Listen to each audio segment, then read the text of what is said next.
Wait, you wanna do some vocal warm ups before we start?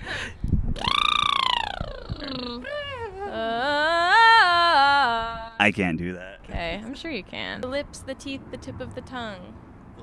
The lips, the teeth, the tip of the tongue. I know so many and I'm forgetting them all because I feel like I'm on the spot. Okay. I know so many though. I believe you. We'll be together whatever the weather, whether we like it or not. Yep. There it is. All right, we're good. Hey guys, this is Isaac Gutierrez, and I'm here with Samia. Hi, I'm Samia. How are you doing today? I'm good. It's sunny. So you've been on tour for what, about a month now? Yeah, we left February 12th, Okay. so a little over a month. And how's that been? Are you tired? I'm tired. It's been so much fun though, and Donna is one of my heroes, so just being around her. Whenever you go into a town and you're gonna have a show there, do you typically have like enough time to like maybe explore, hang out, or anything like that? No, I mean it depends how central the venue is. So like if it's in a urban like downtown area, we get to go thrift shopping or choose like one thing to do, but then before you know it, it's sound check, and then I've been waking up at like 11 and noon every day. So what would a typical day of like tour life look like? I wake up at noon. I'm the last to wake up. I get like 10 texts that say we're all going to brunch, so I have to like go in my PJs. And then I have a Starbucks problem, so I have to like Uber myself to the nearest Starbucks and totally isolate myself from the group.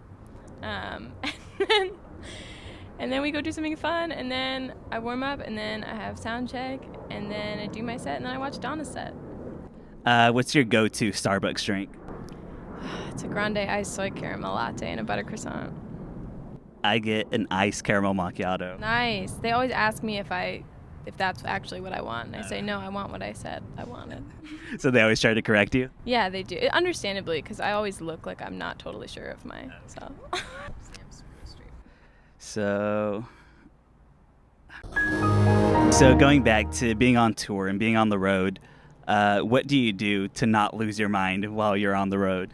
I'm still figuring it out. I really look to Donna for answers most of the time because she's been doing this for so much longer and she's so just wise about this experience and how to take care of yourself. So I've just been asking her a lot of questions and sort of following her lead. But shower every day no matter what. And what else have I learned? It's so easy to get sick, and the bus is so dry. I bought a little humidifier for myself, and it's the most adult I've ever felt. The last time we spoke, or I guess emailed, you had just released your single, Django. So what's been going? Yeah, it's been like a while. So what have you been up to since then? I released a couple more songs. I've been touring. Got to tour with my friends who are in this band called Active Bird Community. And now I'm on this tour. And I've just been writing a lot. I'm writing my album. You released a single with Active Bird Community, right? Yeah, I did. I have two. One for them and one for me. I feel like writing alone is one thing, but like co-writing, how was that experience? Pretty accustomed to writing alone, and it's just more familiar for me, so I think I do a better job alone, but it's I'm learning to be able to freely express myself in a room with other people. I think that's always been the problem.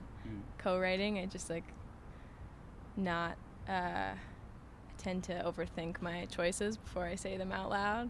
I'm learning to stop doing that, but doing it with my friends is fun because sort of can let my guard down. One of my favorite things, or something that drew me to your music, was your songwriting and just how like personal it is, or it feels like, and how you always just tell the story, and you can tell that you put so much of yourself into your music and into your songwriting. Do you ever find that it's difficult to do that, or like to be vulnerable in songwriting? I think just inherently for me, it's more natural to be vulnerable. It's just my like inclination, I think. But performing the songs is where it starts feeling fragile, and you're sort of giving so much of yourself up to strangers every night and asking them to have an opinion, whether they tell you what it is or not. It's just that's where it feels more vulnerable. I think in the writing process, it's not as scary. What's the craziest thing you've seen, like, while you're on stage and you look into the crowd? Oh, that's a good question. A lot of the time, it'll be my fault, and I'm just trying to get a rise out of someone, and they, like, one point I forced someone on to the stage and then forced him to propose to me in front of his girlfriend, and then I forced him to propose to his girlfriend immediately after, and I think he really didn't like it. He seemed really upset. Do you think that they're still together? I hope so. I hope I didn't ruin that. I don't know, I just saw him and he looked like he was like there for someone else or not having a good time, and I was like, I'm gonna make this kid like me. And I was like, get up here. He got up there and I said, get on your knee. I said, propose to me. And he did. What was her reaction? She seemed a little more into it than he did, unfortunately. So for this tour, you've been touring as a duo, right? Most of the time, yeah, but our rhythm section is so cool and so down that they just like got in their car and decided to take a road trip across America to follow this tour so that they can play the last 5 shows with us. What is like the hardest part playing as a duo as opposed to like a full band? I think the reason I wanted to do this was because I was so inspired by rock music and the full band sound, and I just like love jumping and flailing around and can't really do that behind a guitar, so that has definitely inhibited my performance in some ways, but also it's so much more intimate as the duo set. And my friend Nick is here filling in for our guitarist Sarah, and he's like just a wizard, so like hearing him solo every night, getting to hear every little thing he does, and it's nice. It feels like a more personal experience. Who do you think would like your music the most? Jake Paul or Jason Bateman?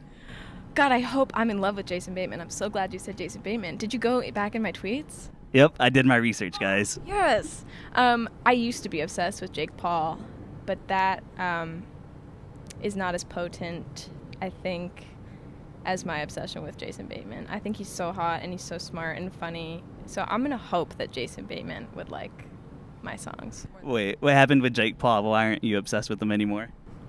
I think it was a phase. I respect him. You respect him as, do you respect him as much as you respect Ray Romano?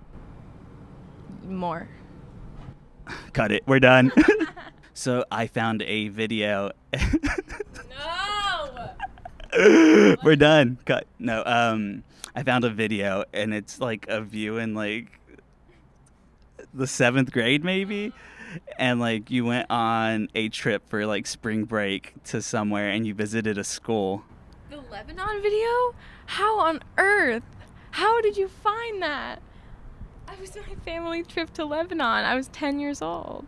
Hey guys, if you do an interview with me, you're going to be thoroughly researched. That's my mom's YouTube account.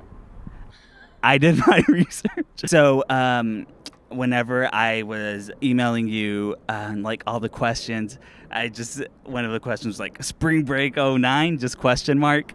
And then, I didn't get a response like as soon as I thought I would. And I was like, oh man, I creeped her out. Like I did too much research. Did I not respond to that question? Well, I deleted it. I think I was in that Google Doc for like 7 days, just going back and forth, writing responses and then deleting them. Because your questions were so good, I wanted to do them justice. I wouldn't have even remembered what that was a reference to. But I think that was like the point. Like, what does he mean spring break '09? And just try to remember, backtrack, and be like, what the heck? That's where I was. I was in Lebanon. Lebanon trip. Interviewing another 6th grade class, finding the parallels between my experience and theirs. What was that experience like? Amazing. It was so great. I think I'm just embarrassed about the outfit that I wore, probably, in that video. I did go to an abandoned theme park, and there was one man working there, and he said, get on this motorcycle. And I got on and immediately fell off, and my tooth went through my lip. Wait, you didn't ask questions, you just got on? No, my mom was like, it's Lebanon. Everyone's fantastic. No one will hurt you. So I got on. I mean, I'm glad I did it. It's a good story. I trust all Lebanese people, no matter what. Is that the advice that you wouldn't give to all our viewers, is trust? Trust every Lebanese person you meet.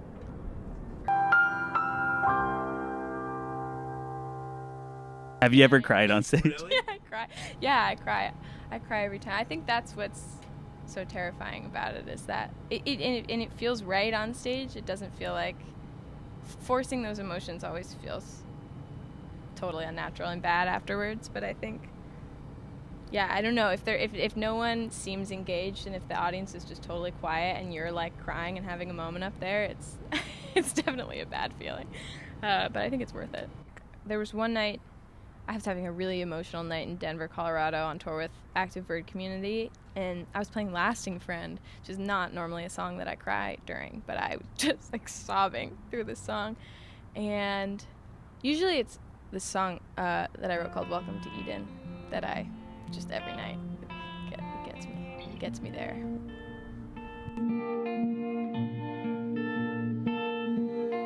And so I'm talking about drugs and their adverse effects. Speaking of Welcome to Eden, that's my favorite song. We were talking about it like on the ride over. Can you tell us a bit about the story behind that song?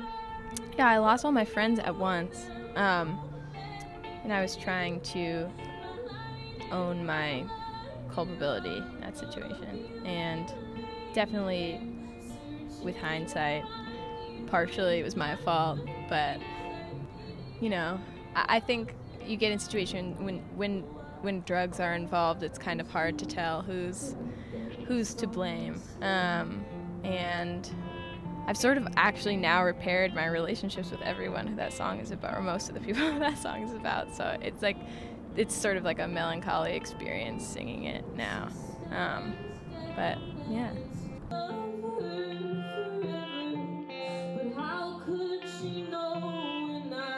Is there anything that you want our viewers to know about you, about your upcoming album, anything? I'm learning how to knit because I need something to do with my fingers that isn't like pulling. I have this thing where I pull on my hairs and like bite my nails. So I thought if I learned how to knit, it would make me stop doing that. But it's so hard to knit. No one ever talks about that. I would like to initiate this conversation. I think it's too hard to knit, and everyone makes it look so easy, and no one admits that it's like nearly impossible. Can you knit me a scarf? No, that's the thing. Like, I can't. What's the coolest thing that you've knitted? Nothing. I haven't knit anything because it's so fucking hard. And I keep asking my friends to teach me, and they're like, yeah, it's so easy. I'll come over and teach you one day. And then they all like are conveniently unavailable when I need them to teach me to knit. And I think that's because no one can and no one will admit it. So would you say knitting is a lot like interviewing, where it's really hard and you shouldn't judge people even if the interview wasn't like that? On a scale from 1 to 10, how good was this interview? 10. So good. So you guys, A lot of fun. we had fun. And to wrap up, so we can let you go, any final questions for B? For you? What's your favorite album of all time? Your upcoming album. That's what I like to hear. Born Loser sucks. Please unsubscribe. Born Loser magazine sucks. Sorry.